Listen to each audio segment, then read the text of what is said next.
মহালয়ার মূল আচার হল তর্পণ, যা মূলত তিল জল অর্পণের মাধ্যমে করা হয়। এটি শুধু পূর্বপুরুষদের স্মরণ নয়, বরং সমগ্র চরাচরের প্রতি শ্রদ্ধা ও কৃতজ্ঞতার প্রকাশ।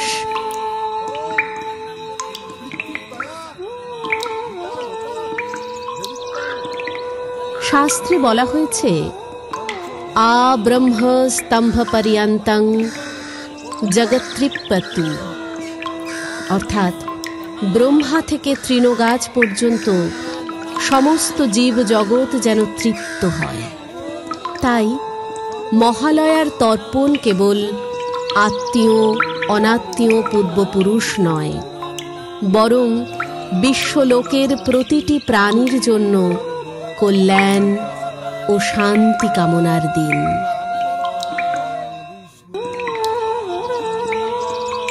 রামায়ণে লঙ্কা বিজয়ের আগে শ্রীরাম শরৎকালে দুর্গাপুজো করেন। নিয়ম অনুযায়ী পুজো বসন্তকালে হলেও তিনি অসময়ে দেবীকে আহ্বান করেছিলেন, যা পরিচিত অকাল বোধন নামে। দেবীর পূজার আগে রাম তর্পণ করেন পূর্বপুরুষের উদ্দেশ্যে।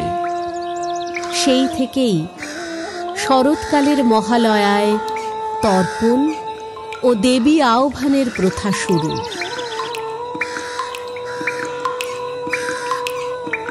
মহাভারতে সূর্যপুত্র কর্ণ জীবিত অবস্থায় অসংখ্য রত্ন সম্পদ দান করেছিলেন।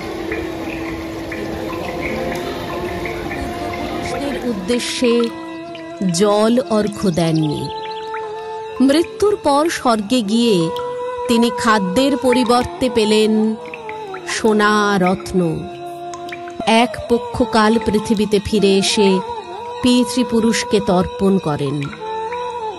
এখান থেকেই বোঝা যায়, তর্পণ মানে সহমর্মিতা, সকলকে তৃপ্ত করার মানবিক বোধ।